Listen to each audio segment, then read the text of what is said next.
Sino bang natatakot kay Martin Romualdez? Marami po siguro dito sa kapulungan ito. Pero hindi ako natatakot kay Martin Romualdez. Ang pinag-uusapan natin ay problemang kasangkot na po ang kinabukasan ng ating bansa. Hindi po tayo dapat mag-away-away. Iisa po ang ating layunin. Ang ating bansa ang pinaka-importante sa ating lahat. Bakit po kinakailangang ilihis natin? Bakit po tayo gagawa ng paraan para pagtakpan po natin ang hindi dapat pagtakpan? Ginoong Pangulo, ngayon po ay masasabi ko, si Master Sergeant Orly Gutesa ay mas credible pa po kaysa sa marami sa atin dito sa kapulungan ito. Si Master Sergeant Orly Gutesa, mas matapang kaysa sa mas marami dito sa ating kapulungan.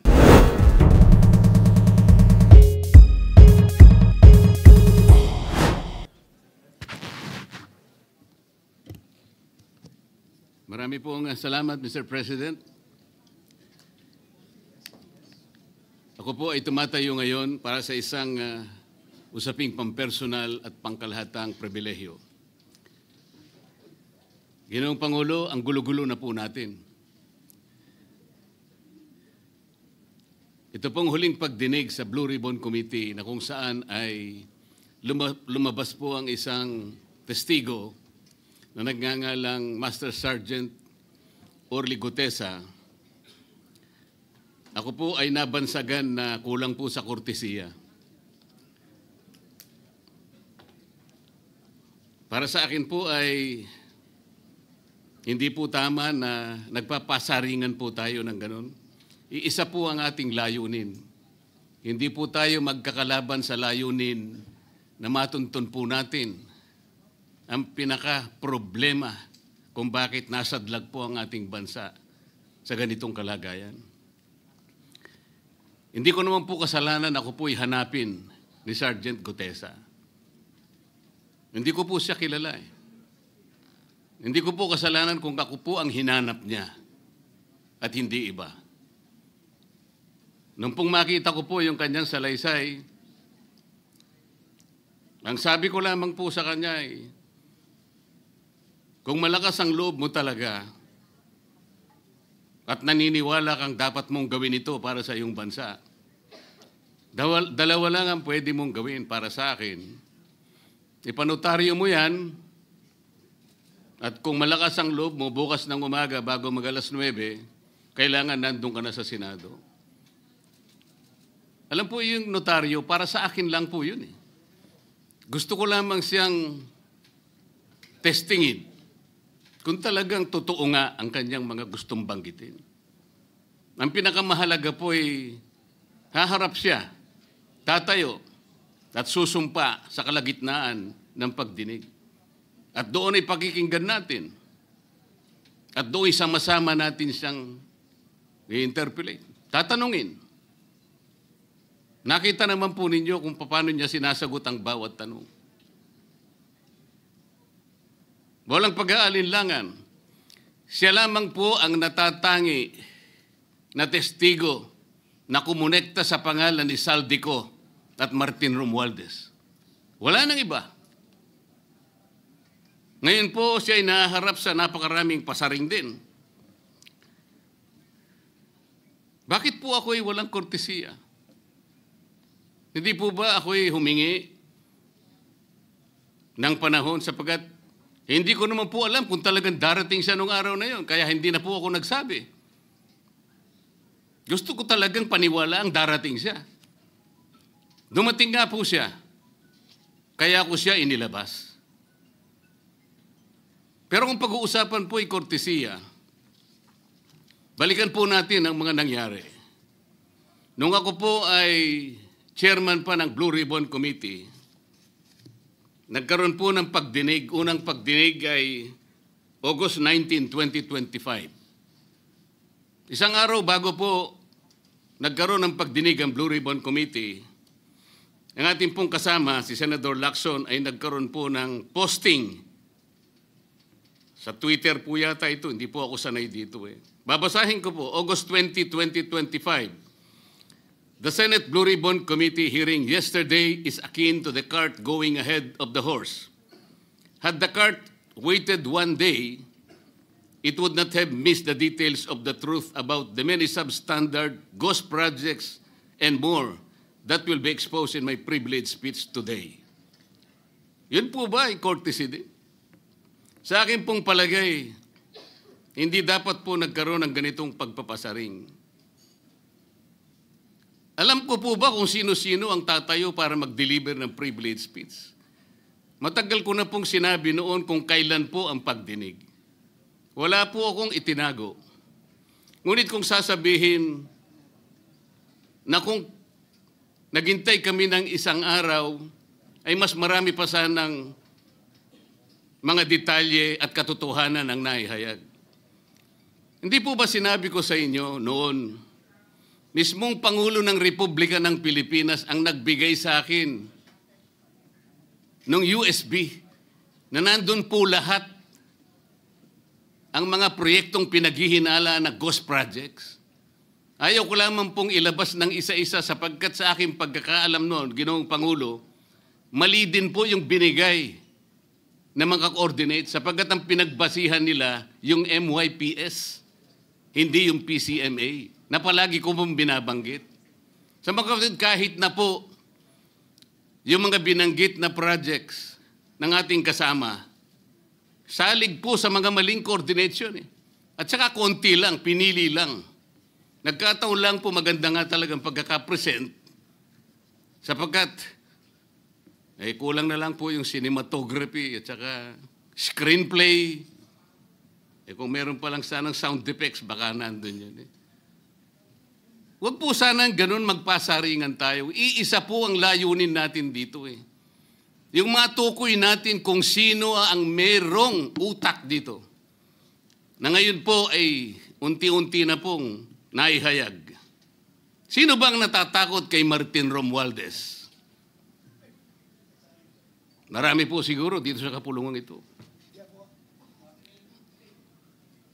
Pero hindi ako natatakot kay Martin Romualdez.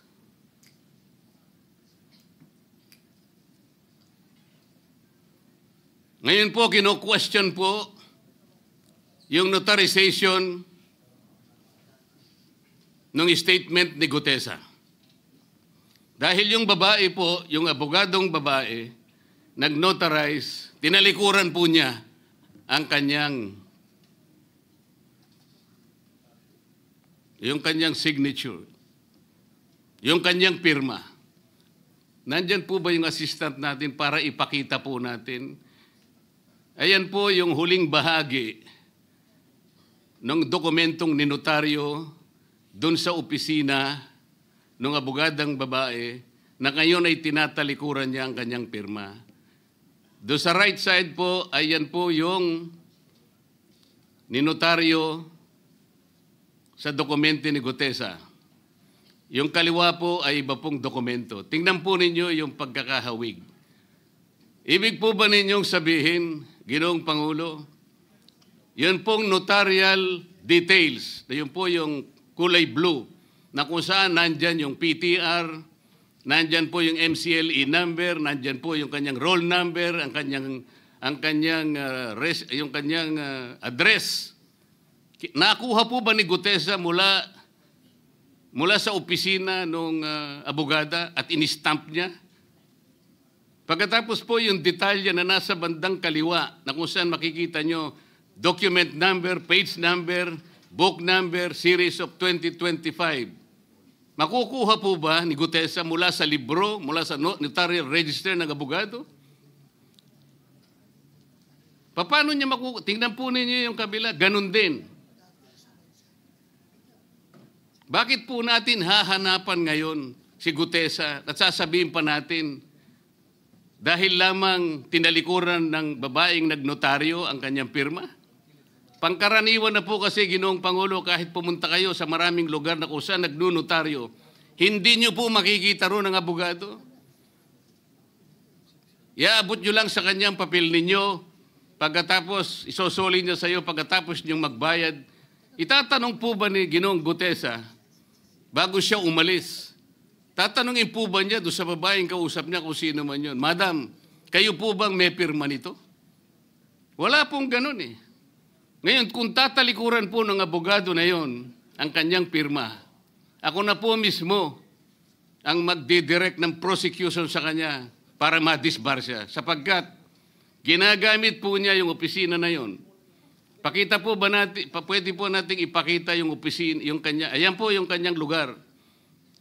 Ang opisina po niya ay sa Ermita, ngunit yan po ay ginagamit niyang address. Ayan po makikita ninyo. Notary Public 24/7. Ibig niyo sabihin, nandyan at hindi na natutulog yung abogado na yan. Sigurado meron isang tao dyan na pumipirma. At ginagaya na lamang nung kanyang staff o secretary yung pirma niya. Ganyan po palagi. Kalakaran. Kalakaran, ngunit hindi tama. Sapagkat sa batas po ng notaryo, kailangan nakaharap po yung magnunotaryo sa nagpapanotaryo. Bakit po niya ngayon sinabi na hindi niya pirma yon? Maring hindi niya pirma. Ngunit, tinayaan niya kung sino man ang taong iyon na ipirma yung dokumento. Kagaya po ng nasabi ko, naging academic na po yung notaryo. Sapagkat ang tao ay tumayo sa ating kapulungan. Binasa niya yung kanyang statement. Yung mga bayarang media nga po, sinasabi pa kino-coach ko pa Bakit ko po siya sinabihan na dahan-dahan siya? Dahil po nung panahon na binabasa niya na yung kanyang statement, sinusundan po namin yung kanyang binabasa. Binigyan ko po ng kopya ang chairman ng Blue Ribbon Committee. Binigyan ko ng kopya ang ating Senate President at yung aking katabi si Senator Gatchalian dahil 4 lamang pong original ang meron kami. Yung binabasa pala niya ay Xerox copy kaya may naputol sa baba. Gusto ko lamang pong ma-record ng totohanan. Dahil doon sa umpisa po niya, merong isang linya po siyang nalaktawan. Alam po ito ng mga kasama natin na sinusundan po habang binabasa namin. Doon sa pangalawa po, 2 linya naman po ang nalaktawan niya. Kaya gusto ko lamang pong maging maayos ang pagre-record ng kanyang statement. Ano po sabi ng mga bayarang media? Hindi ko naman po nila lahat. Kaya ako po hindi nagpapa-interview sa kanila Alam ko po ang karakter ng ating media ngayon. Nakakaawa na po ang kalagayan. Binanggit na po ng dating Senate President ang nangyari do sa statement ni Diskaya. Siya ang kauna-unahang nagbigay ng statement na kung saan binanggit ang 17 congressmen. Ngunit nakakapagtaka. Hindi na po natin tinutuntun yung 17 na yon. Kagaya na nga sinabi ng Senate President, napupunta na, natutuon na yung pagtuntun sa mga kasama natin dito. Bakit po? Natatakot ba tayo kay Martin Romualdez? Siguro po, yung iba sa inyo natatakot. Ginoong Pangulo, naghalo na po ang balat sa tinalupan. Bakit po? Ngayon ko lamang po nakita sa pagdinig ng Blue Ribbon Committee. Nandun po yung Justice Secretary. Hindi pa po natin natatapos na pagtatanungin yung respondent, yung resource person, na tayo po ang merong legal and physical custody. Hindi ko maintindihan kung bakit dadalhin niya sa kanyang opisina at pagbalik niya, meron na siyang supplemental affidavit. Ano po ba itong nangyayari sa atin? Meron na ba tayong alituntunin? Meron na ba tayong agreement sa pagitan ng DOJ at ang pag-imbestigang ginagawa natin sa Blue Ribbon Committee? Hindi ko na po maintindihan kung ang Blue Ribbon Committee is the investigative arm of the Department of Justice. Ang sabi ko po nung nasa 5 pagdinig pa lang tayo, sapagkat nakikita ko na po ito, kaya po naghangad pa ako sa ating chairman no na sana'y paraanin niya ako, meron lang akong gustong isang guni muna at pag-usapan sana muna.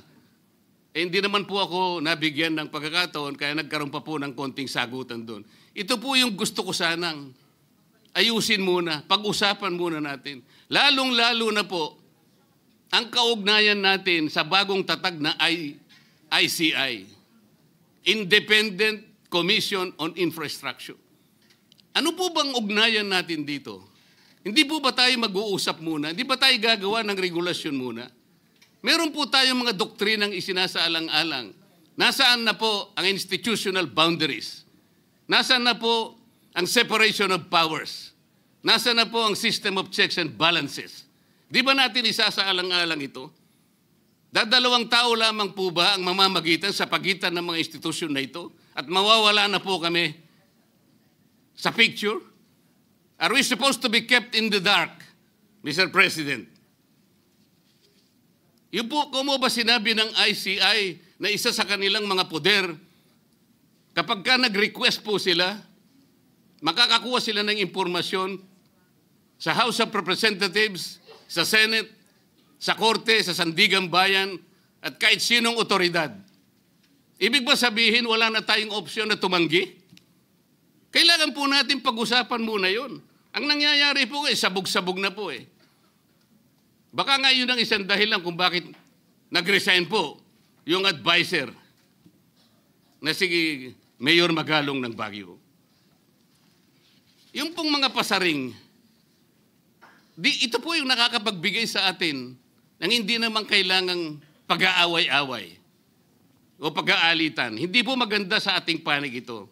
Tingnan lamang po natin yung interview sa DCMM ng ating kasamahan, chairman ng Blue Ribbon Committee, ng mga host ay si Victoria Tulad at si Christian Yosores noong September 28, 2025. Ang tanong po nila, ilang hearings pa ang nakikita ninyong gagawin ninyo? Ang sagot po ng ating kasama, Senator Lacson, yun ang hindi ko pa masabi. Dahil kung may bagong lumalabas na mga testigo at masustansya yung sasabihin, meron pang mga kakulangan na dapat na mapunuan, magtawag tayo ng pagdinig. Tama naman po yun. Pero ito pong pangalawang saknong, ang sabi po, pero kung paulit-ulit lang at masa-sidetrack o kaya palihis yung direksyon ng inquiry, yun ang i-assess namin kasi medyo lumihis na. Ano po yung lumihis? September 28, dito lumabas si Master Sergeant Orly Gutesa. Lumihis po ba o dumiretso? Mula kay Saldico, ikinonekta po niya kay Martin Romualdez. Sa akin palagay, dumiretso po, hindi tayo lumihis eh. Pagkatapos tinanong pa po, do you think po, coach po si Gutesa? At iba pong observation, baka si Senator Rodante Marcoleta dahil parang sinabihan siya nung nagbabasa siya. O nalimutan mo, balikan mo itong paragraph na ito. Naipaliwanag ko na po kung bakit ko lamang sa sinansala at sinabi kong balikan mo sapagkat meron nga po siyang nalalaktawan base po sa sinusundan namin na binabasa niya na dokumento. Ang sagot po ni Senator Lacson, medyo natawa pa nga siya, kayo nang humusga sa lahat ng yan, tayo nag-viral na. Siguro, ang sasabihin ko na lang, yung hula nyo, yun ang hula ko. O hula ko, hula nyo. Parang your guess is as good as mine. Hindi po maganda yung inference eh. Parang ang lumilitaw, kinots ko eh.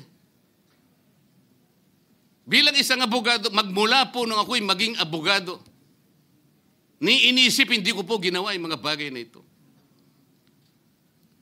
Kumisan nga ako eh. Hindi na abogado, sila pa yung nagsasabi eh. Katulad po ni Saldico. Ang sabi ko lang naman po matunog na yung pangalan niya. Napakaraming sources na nagsasabi, kumukonekta kay Saldico, pwede ba natin siyang imbitahin?